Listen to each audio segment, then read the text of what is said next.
Dear viewers, today we have the former US Deputy Chief of Mission to Bangladesh, currently non-resident senior fellow at Atlantic Council, John Daniels. John, thank you for joining us. Great, it's my pleasure. Okay, John, in light of Sheikh Hasina's recent press conference in New Delhi and her announced intention to return to Bangladesh, how do you interpret this move? Is this a genuine political calculation or primarily a narrative play for her base?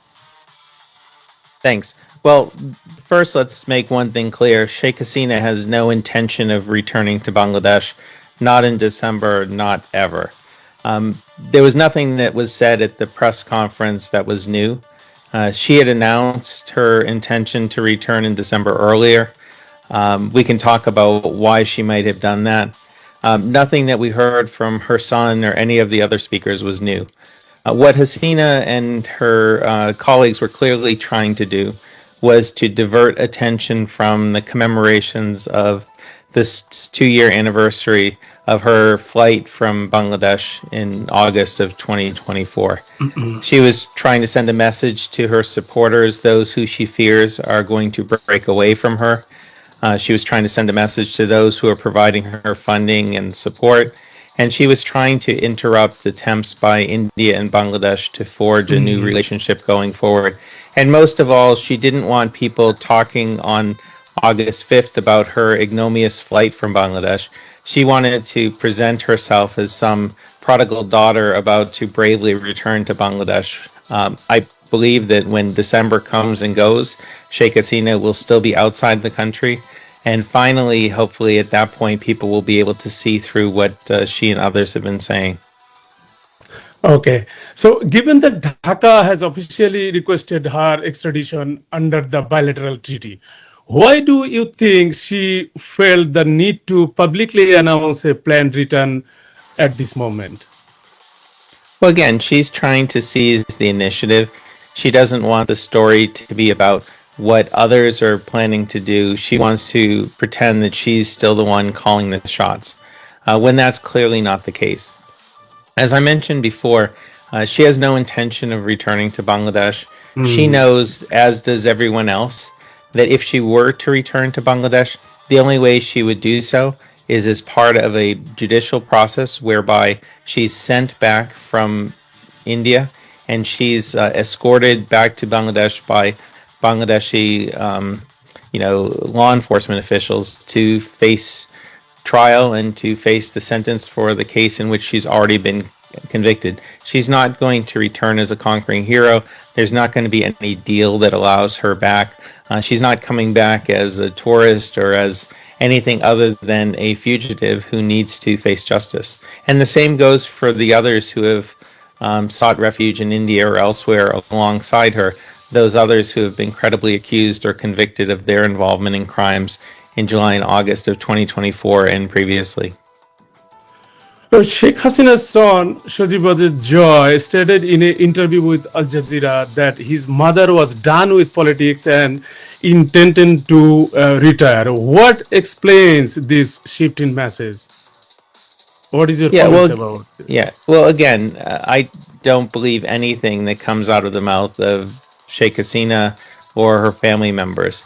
They've already demonstrated that they'll do or say anything to cling to power. So this was clearly an attempt to distract from the main issue, which is Sheikh Hasina's culpability for the crimes committed at her behest in Bangladesh during July and August of 2024 and before. By saying that she would not be involved in politics, he was probably trying to, again, divert attention and perhaps to generate some sympathy for her.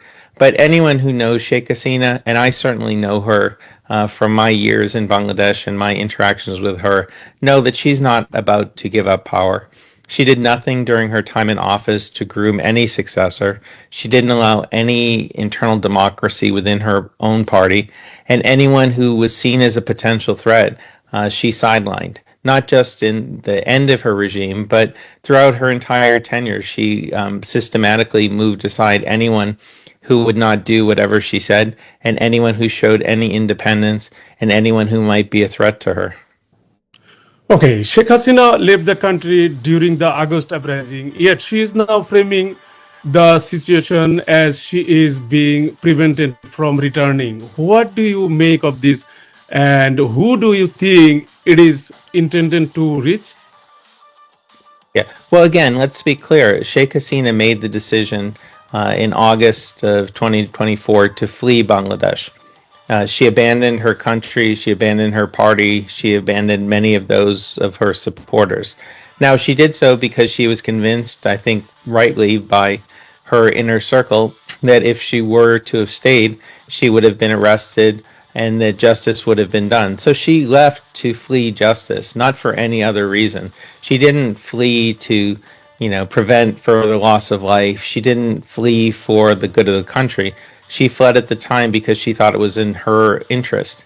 Now, if she wanted to return tomorrow to Bangladesh, that would be simple enough to arrange. She could surrender, or her lawyers could surrender on her behalf to the Bangladeshi authorities, and the Bangladeshi authorities could work with the Indian authorities to arrange for her transfer back to Bangladesh. This is routine, it happens all the time. There are fugitives around the world who, for one reason or another, either voluntarily or are forced to return to their home jurisdictions to face justice. So there's nothing preventing Sheikh Hasina from returning to Bangladesh. If she wants to go, she can go tomorrow. So the idea, again, of saying that she's going to return in December is simply a way of pushing the issue down the road. And I'm certain that before December comes, she'll come up with some excuse why she can't go at that time. Okay, the people recently talking about one issue, that is nearly 2 years Sheikh Hasina has relied largely on audio message rather than on camera appearance, including during this recent media cycle. Why do you think her team has continued to avoid direct video appearance? Well, again, she's only able to stay in India because the Indian authorities allow her to do so. I'm not privy to whatever conditions the Indian government may have put on her asylum. It may well be that one of the conditions she agreed to was limitations on her public appearances, to include video appearances. But for reasons only known to them, the Indian authorities have allowed her to communicate freely with her supporters in Bangladesh and around the world. They've allowed her to transmit audio messages in the past. And in this circumstance, they allowed her to participate virtually in the press conference, giving a statement, an audio statement, and then responding verbally to questions. I don't question the reason why the Foreign Correspondents Club agreed or wanted to hold a press conference. I don't believe that the Indian government should have prevented them from doing so. I believe journalists have an important role to play. But the Indian authorities certainly could have prevented Sheikh Hasina from participating. Either they could have reminded her of the conditions that they put on her presence in India, and if she had defied them, they could have withdrawn the support that they provide to her. Or failing that, there are technical means by which the Indians could have certainly prevented her from appearing in any fashion at the press conference. So it may not have been the Indian government's idea to hold the press conference, but certainly they could have prevented her from doing so. And they had been warned by the Bangladeshi authorities what the consequences would be if they allowed this to go forward. So in some ways, the repercussions of this are something that the Indian government and officials should have been well aware of ahead of time. Okay, I think I got all of answer from you about her. I want to go to the different type of question. So Sure. how do you expect the Trump administration to view these unfolding developments in Bangladesh, and what level of direct engagement or intervention, if any, might we see from Washington? Right. So over the past year and now 8 months since President Trump took office, he's been very direct, and his officials have been very direct in terms of what U.S. interests are, both globally and then specifically when it comes to Bangladesh.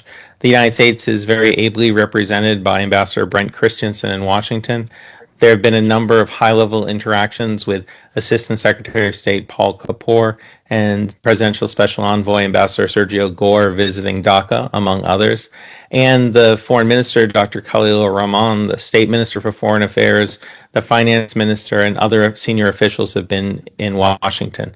Both sides have spoken about the opportunities to build the U.S.-Bangladesh relationship further, focusing particularly on economic and trade, and other areas of shared interest, including security in the Indo-Pacific region. In none of the public pronouncements on the U.S.-Bangladesh relationship has anyone from either the U.S. side or the Bangladesh side mentioned Sheikh Hasina or the Awami League. So I have no reason to believe that this is something which even, falls onto the bilateral agenda. The United States has had a long interest in supporting democracy and human rights in Bangladesh, but the Trump administration has indicated that it's pursuing a narrower set of interests. That's not to say that democracy and human rights aren't important to the United States, but at any time, the administration focuses on what it sees as its priorities. And as I mentioned, there's been no indication from Washington, from anyone in the Trump administration, that they care at all about Sheikh Hasina. So if Sheikh Hasina somehow believes that the United States is going to do her bidding, then I think, once again, she's delusional. Okay, already you said about the recent visit of Sergio Gore. Still, I want to ask one question to you. The U.S. Special Envoy Sergio Gore recently concluded a visit to Dhaka amid rumors regarding Americans' strategic interests in the Bay of Bengal and St. Martin's Island. Based on your diplomatic experience, is there any substance to claims of a U.S. push for a military or a strategic footprint in the, the region of these rumors? So I've been associated with Bangladesh now for just over 36 years, since I first arrived in Dhaka as a junior diplomat in August of 1990. There have been two things that have been constant over these 36 years. One is the warmth and hospitality of the Bangladeshi people. The second is the propensity of some to believe in conspiracy theories. It's very common now, and it has been very common, to hear conspiracy theories about the role of the United States or other external actors. Over the past 2+ years in particular, we've heard a lot of conspiracy theories, primarily propagated by former Prime Minister Sheikh Hasina and her supporters, about alleged U.S. interests or an alleged U.S. role, whether it be in Bangladesh or South Asia. I hesitate to dignify any of these, but one in particular I want to mention, this canard about U.S. interest in St. Martin Island, that somehow the United States wants to establish a naval base in the Bay of Bengal at St. Martin Island. Now, I've never had the pleasure of visiting St. Martin Island, but I've talked to many who have, and I've seen photographs and I've seen maps indicating, its location and things about the island. Anyone who thinks that there's anything about St. Martin Island that would make it appropriate for a military base, again, is delusional. The U.S. wants a strong relationship with Bangladesh. There's certainly a security component to this. There's certainly a desire to partner with Bangladesh in providing security in the Indo-Pacific region and beyond. But to connect that to any of the reasons why Sheikh Hasina left office, again, it's delusional and it's meant to distract attention from the real issues. As somebody said right after Sheikh Hasina's fall in August of 2024, that boat sank itself. Okay, John, thank you. So I want to ask a different type of question is about Bangladeshi politics. The turning to the situation on the ground, how would you evaluate the BNP government's performance and overall stability so far? Yeah, so first, before answering that, I want to take a step back to where we were, or where Bangladesh was just over 2 years ago. And I want to give full credit to Professor Mohammed Yunus and the interim government for the steps that they took, both immediately after assuming office, but over the ensuing 18 months, to restore stability, to begin to address issues related to accountability, to begin a process leading towards meaningful reforms to the Bangladeshi state, and then most importantly, to hold free and fair elections and hand power to an elected government. They completed those tasks in large part, And in February this year, we saw elections which brought Prime Minister Tariq Rahman and his party to power with a clear majority, a clear mandate. It's still relatively early. It's just 6 months since the government took office. They certainly have faced challenges, including challenges not of their own making as a result of the U.S. war in Iran. But overall, I think I would give the government pretty good marks for how it has acquitted itself during this time, particularly considering it had been 2 decades since the BNP had been in power. And you don't have to take my word for it. Just in recent days, the International Republican Institute published a public opinion poll, which was conducted in recent weeks, which showed that the majority of the Bangladeshi people are happy with how the BNP government is performing. The situation's not perfect, but the support that the BNP enjoyed in February has largely maintained itself. The survey indicates the areas that you would expect where people would like to see more done in terms of fighting corruption, improving the economy, and again, pursuing a broad reform effort. But overall, I think the people of Bangladesh, and I am certainly willing to give Prime Minister Tariq Rahman and his team the benefit of the doubt. They have a 5-year mandate. They're 6 months in. Now they have 4.5 years to create a record that they can run on in the next elections. And that's what democracy is all about. Okay, so almost a similar question. So you know about the Tariq Rahman is the Prime Minister of Bangladesh. His father was the army chief. He was the president. His mother was the 3 times Prime Minister in Bangladesh. So how do you think that political legacy will influence the way he governs and approaches leadership? So I never met President Zia Rahman, although I met a number of U.S. and Bangladeshi officials who knew him very closely and spoke to me about him.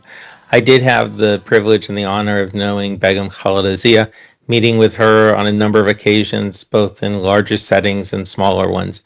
And I have a great deal of respect for her and mourned her passing.